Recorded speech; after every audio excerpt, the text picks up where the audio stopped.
امام بخاری، امام مسلم، امام نسائی رحمۃ اللہ علیہ حضرت ایوب انصاری رضی اللہ عنہ سے روایت کرتے ہیں، میرے کریم آقا صلی اللہ تعالیٰ علیہ وآلہ وسلم کی بارگاہ میں ایک شخص آیا اور حضور علیہ السلام کی بارگاہ میں عرض کرنے لگا، یا رسول اللہ صلی اللہ علیہ وسلم، مجھے ایسا عمل بتائیں کہ جس پر میں عمل کروں جنت کے قریب ہو جاؤں اور دوزخ سے دور ہو جاؤں۔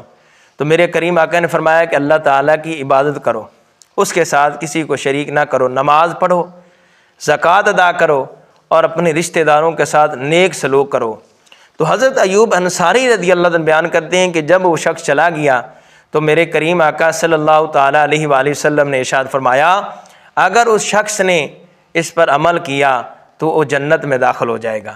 تو نماز کی پابندی کرو۔ حدیث شریف میں آتا ہے، بخاری اور مسلم شریف کی حدیث ہے، بخاری شریف حدیث نمبر 528 ہے اور مسلم شریف حدیث نمبر 667 ہے۔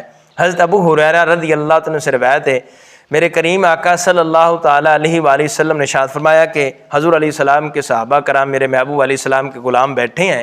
میرے کریم آقا نے فرمایا کہ اے میرے صحابہ بتاؤ، اگر تم میں سے کسی کے گھر کے سامنے، دروازے کے سامنے دریا ہو، وہ بندہ دن میں 5 مرتبہ اس میں غسل کرے، کیا اس کے جسم پر کوئی میل باقی رہ جائے گی؟ تو صحابہ نے عرض کی، یا رسول اللہ صلی اللہ تعالیٰ علیہ وآلہ وسلم، اس کے جسم پر کوئی میل نہیں باقی رہے گی۔ تو میرے محبوب علیہ السلام نے فرمایا، یہ 5 نمازوں کی مثال ہے۔ میرے محبوب علیہ السلام نے ارشاد فرمایا کہ جو 5 نمازیں پڑھتا ہے، نماز فجر ادا کرتا ہے، نماز ظہر ادا کرتا ہے، عصر پڑھتا ہے، مغرب پڑھتا ہے، عشاء پڑھتا ہے، ان نمازوں کا وضو کرتا ہے تو اللہ تعالیٰ نمازوں کی وجہ سے اس کے گناہ معاف فرما دیتا ہے۔ نماز پڑھنے سے انسان گناہوں سے صاف اور پاک ہو جاتا ہے۔